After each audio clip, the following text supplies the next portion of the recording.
Hello, people of the NFL, which is probably not, but not even a week after the 2026 NFL Draft.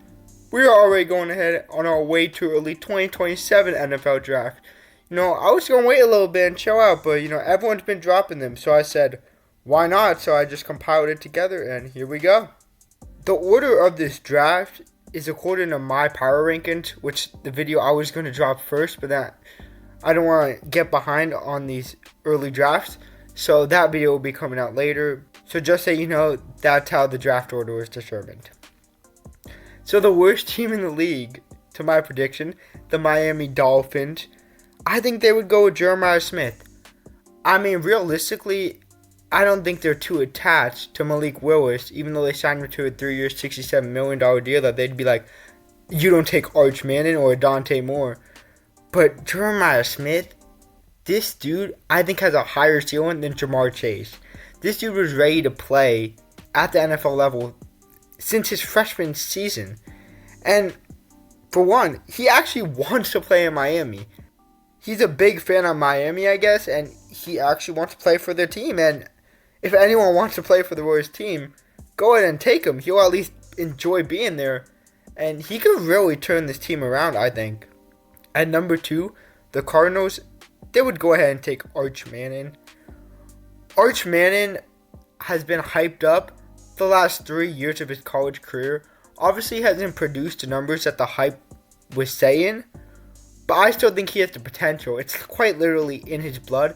And I don't think the only reason that people hype him up is because of his last name. If you've seen him play, he's gotten better over the last few years, and he could be a franchise quarterback.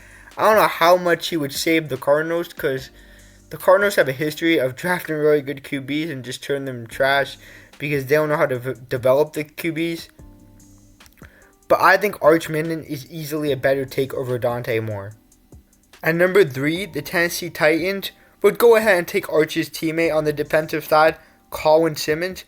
Colin Simmons has been a destructive player since his freshman season.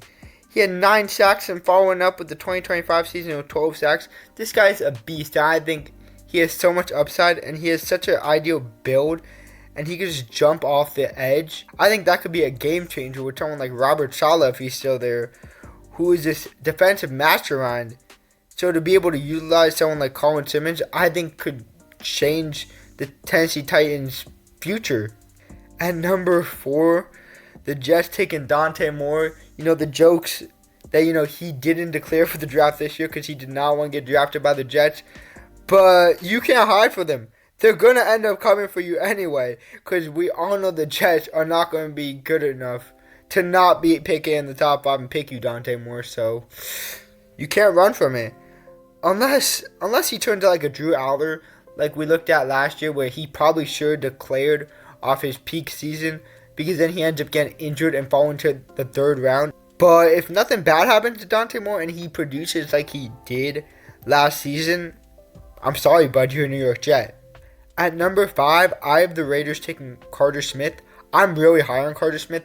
I don't know how many people really are high on him that would be taking him in the top 5. But I think he looked really good last season. And to be fair, I don't really know why he didn't declare for the NFL draft. He would have easily been taken in the 1st round over some guys, I believe, like Caleb Lomu or Max Ehrenhardt. But, let's just team him back up with Fernando Mendoza, give Ashton Jeanty an amazing line, and I think that this Raiders team will be deadly in a few years. Not this season, I still don't have much belief in them, but trust me, down the line, they're going to be a beast to be reckoned with. At number 6, I have the Saints picking here. Honestly, the Saints could really go either way. They may be good this season, or they may not be good at all. But I just have them not performing that well. I know they put up a run towards the end of last season and they were looking good. But that was because other people just kind of stopped caring if they won. But if they were picking it, they could really use some secondary help. And with the players available, I'm going to go with Leonard Moore. Leonard Moore was absolutely dog his first 2 seasons in college football. Obviously, through Notre Dame, through that playoff run in 24. And he looked even better in 25. I think if he could declare right now, he would have. He just has amazing size of 6'2", 195. And he has an amazing catching ability where he could break up these passes and get the interceptions. I think he could be an absolutely game changer for the Saints. Team him up with someone like Kool-Aid McKinstry, who's still developing. Because to be fair, the Saints don't really have anyone in the secondary except for Kool-Aid. So to get him a running mate would be amazing. At number 7, the Giants would go ahead and take David Stone. David Stone isn't much of a pass rusher, but he could stop the run phenomenally. And when they lost someone like Dexter Lawrence, we have to see how it's going to impact them. But they need someone in the middle of that line. Because they have players coming off the edge, they have secondary, but they're just missing defensive tackles. They drafted a few guys in the draft this year, but I still don't think they're going to pan out like someone in the first round would have. I know they were trying to get Caden McDonald before the Texans jumped them, but that didn't happen, so they have to pivot now, and if they end up in this position, David Stone, I think, could be an amazing run stopper for the Giants. At number 8, this pick may be surprising, but I have the Falcons going with Brendan Shorsby. I think we give up on the Michael Penix. I don't think Tua's going to work out, to be honest. I know there's people going around that saying, oh, Tua could be a new person with the Falcons. I still think it's the same situation. I don't think it was any other people's fault that Tua was throwing picks every ball. He was throwing to Tyreek Hill and Jalen Waddle, two top 20 wide receivers in the league. I'm not blaming the supporting cast. I'm blaming Tua. And for that reason, I'm taking another quarterback. I really do like Brendan Shorsby. And also like Carter Smith. He should have declared this year. He would have easily been a first-round pick to the Cardinals, Jets, or Steelers. And to be fair, I really do like his play style. He rushes really well on the ground. He makes wise decisions with the ball, not leading to too many turnovers. The only issue with him is his completion rate's a little iffy, 64% and 61%. But I think he's actually easily a top 10 draft pick if he produces with Texas Tech and takes him back to the playoffs. All he has to do is look decent, because I think the quarterback class this year is really strong. But I think that he's a strong outlier who could easily go top 10. At number 9, this is a little bit of risk. I don't know too much about Zabin Brown, but I would have the Browns taking him. The Browns do need some secondary help. I know Brown was better his freshman year than he was last season, but he was still productive with some amazing pass breakups. As I said, I don't know too much about him, but I see that some people are high on him. So, I'm just going to bandwagon. Not all of these picks are bandwagon, but some of them have to be. At number 10, I'm going to have the Panthers taking Dylan Stewart. Keep him in Carolina. Honestly, these kids out of South Carolina, there's so much hype out of them, like LaNorris Sellers, Dylan Stewart, but they never produce the hype that is generated. Like Dylan Stewart is predicted to be a top 10 pick as of right now in next year's draft. But this guy's never recorded over 7 sacks in his career. He's good at forcing fumbles, but I think he has the upside. There is just some coaching issue wrong in South Carolina, because I think LaNorris Sellers has that upside too, but they just struggle to produce, and I think that's the only reason that he may fall in the draft, and maybe not even be a first-round pick, that if South Carolina does not meet the expectations. At number 11, I have the Commanders taking Cam Coleman. As you can see, the 2027 draft is heavily Texas favored. Lots of good Texas players graduating, and Cam Coleman is going to be an amazing Texas player. I think he has amazing upside. He's 6'3", 201. He comes down with the 50-50 balls. He just hasn't produced much in his career because he was on Auburn, and Auburn's offense really struggles. Their defense isn't that bad, but the offense is really on the struggle bus. So he decided to get out there and team up with Arch Manning. I think this duo will be deadly. And the Commanders are really looking for another wide receiver. They didn't really draft anyone really high except for Antonio Williams this year. And with rumors going around that Terry McLaurin, this is probably his last season with the team, they need a wide receiver one somewhere.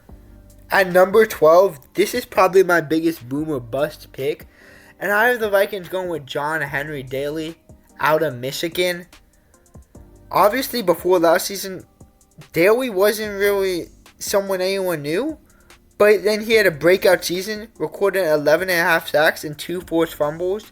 And then he followed his coach over to Michigan, where Michigan is known to produce some pretty good edge rushers.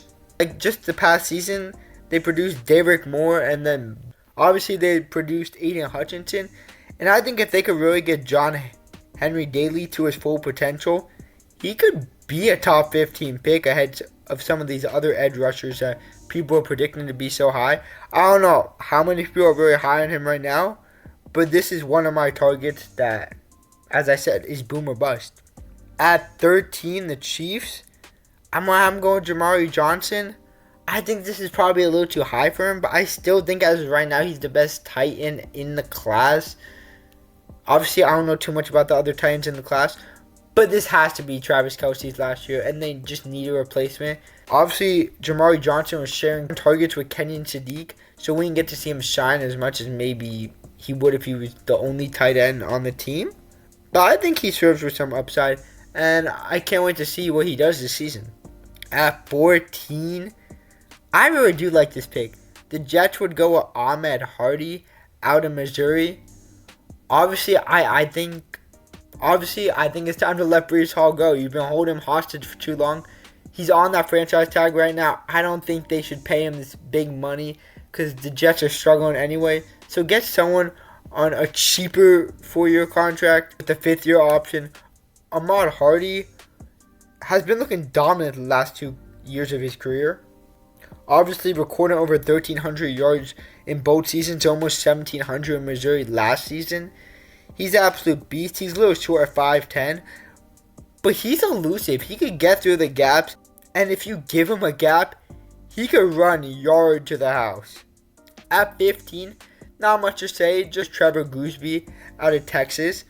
Obviously, I think he could have declared this year and still maybe been a round 2 pick, but he decided to stay, let him develop, and a lot of these Texas players' stock, I think, is really dependent on how Texas actually performs to the expectations this season, because they have some high expectations, but I still think that Trevor Gooseby is going to be a round 1 pick regardless. At 16, I'm going to have the Steelers go with Coy Parrish. I know there's some really good wide receivers on the board that they could use, or maybe even a quarterback. But personally, I'm a believer that Drew Aller or Will Howard has to pan out. They both have some upside, and they both looked good in college. So take someone like Coy Parrish, because you don't really have a safety. You have Jaquan Brisker on a 1-year deal. But grab someone like Coy Parrish, who's a versatile piece, who could really play free safety or safety. Obviously, his freshman year, he looked really good with 5 interceptions. Obviously, did not perform the best in 2025, only 1 interception. But he can even catch the ball in offense. You can really play him like a Travis Hunter piece. I know he's switched to corner now, but if you really do need him, he's that versatile player that I think the Steelers are looking for.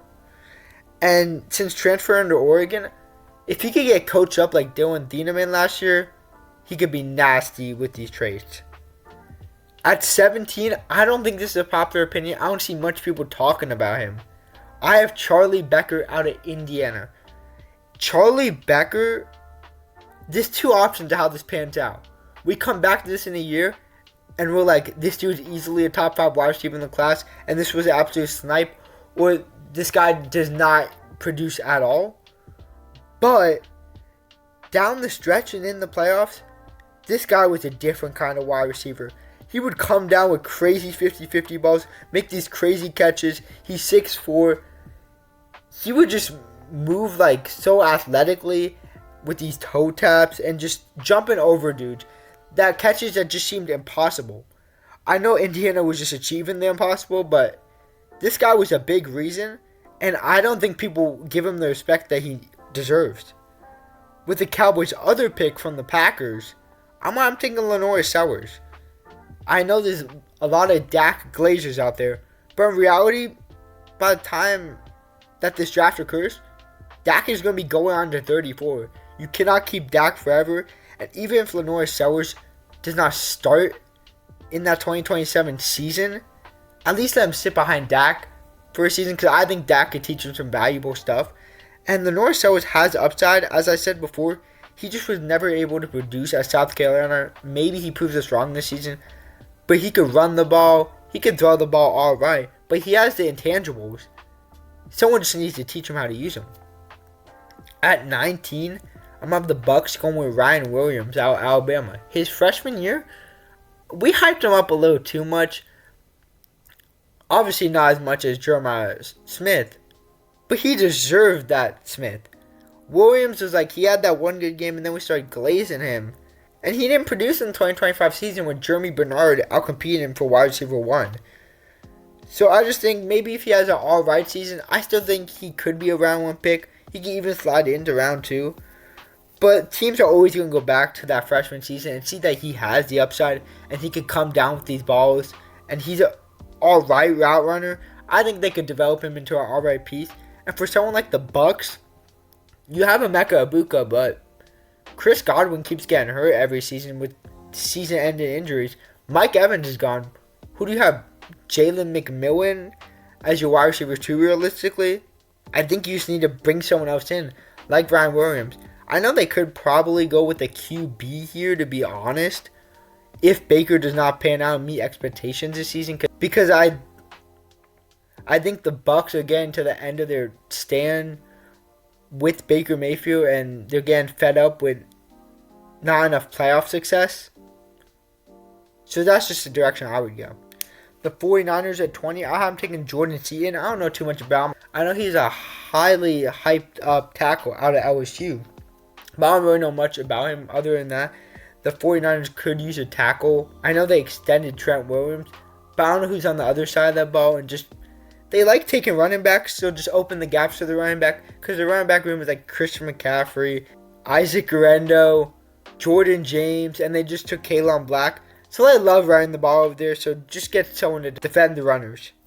At 21, the Patriots, I am going with Damon Wilson. I didn't think about this when making this, but realistically, the Eagles probably hold this pick because they're probably going to trade their first round pick for A.J. Brown.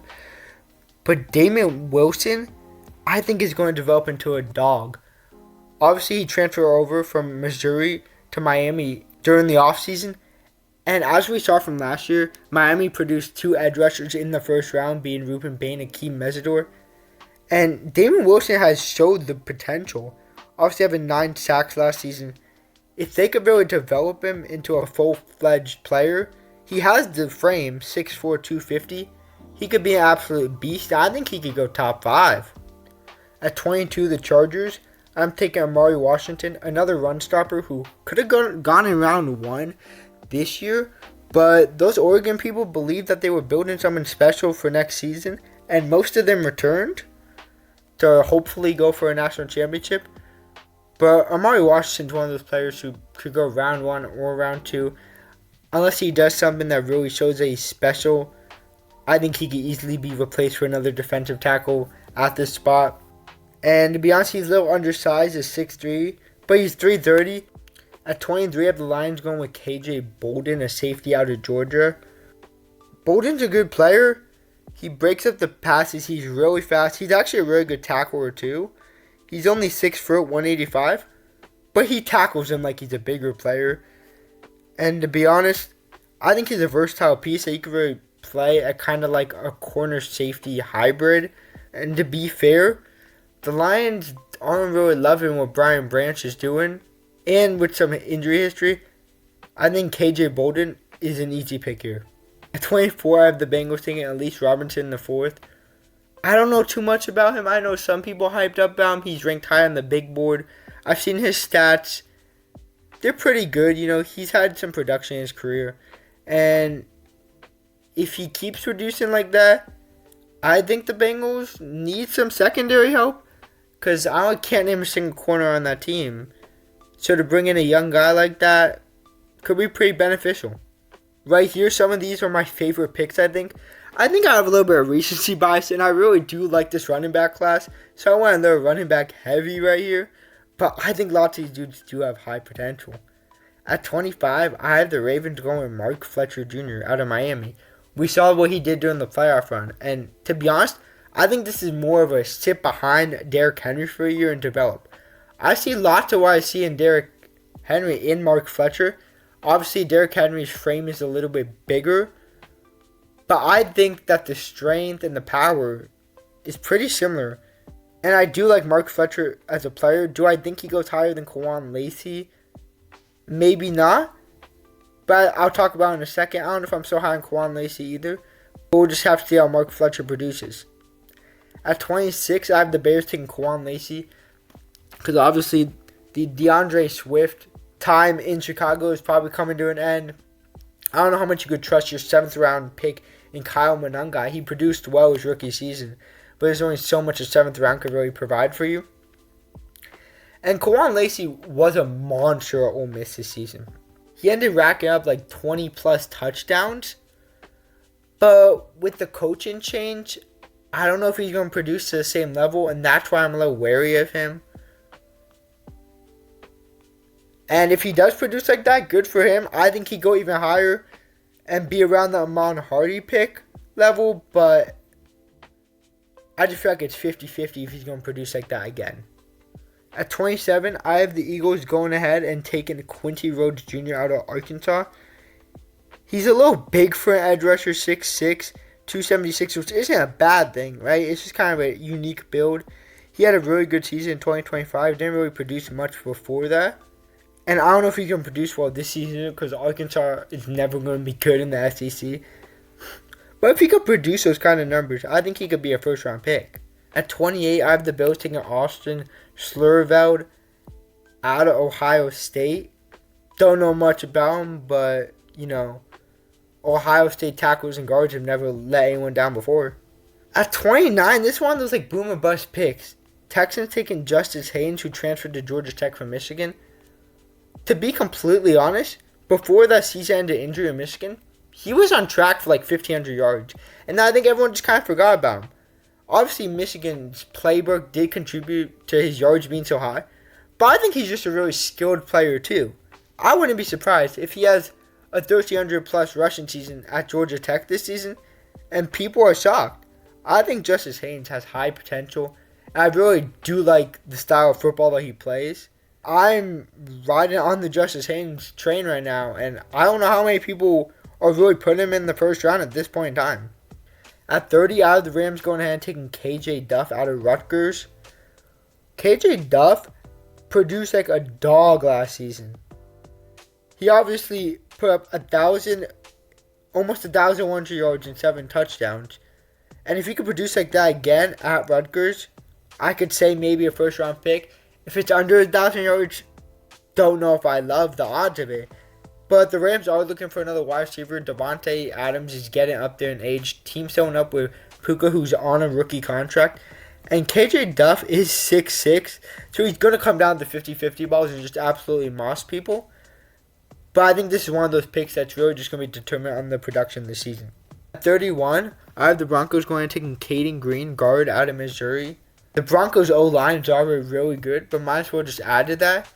And I think really Caden Green's draft stock is going to be determined on how good Ahman Hardy plays this season, because he's going to be the one making those gaps for him.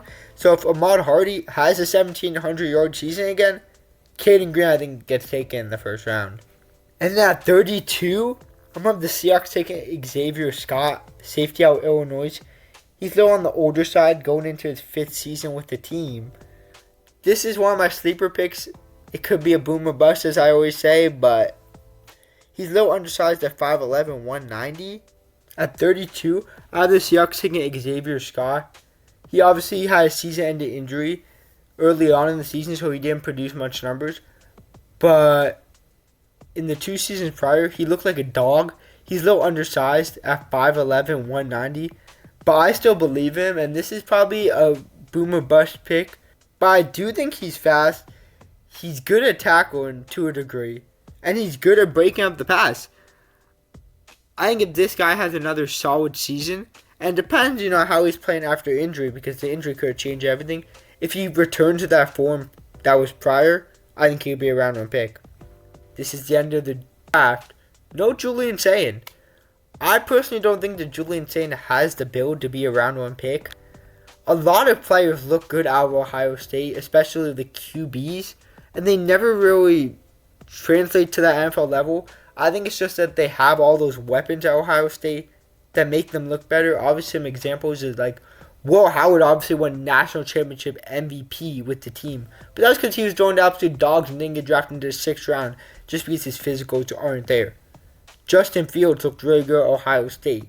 Didn't pan out in the NFL. Lots of examples like that from Ohio State. I think Julian Saint is just going to be another one of those.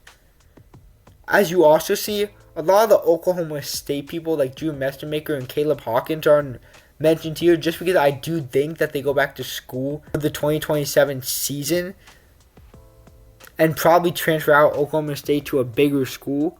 Or even if they build something special there, I would see them returning to a class that is less contested for the QB and running back position.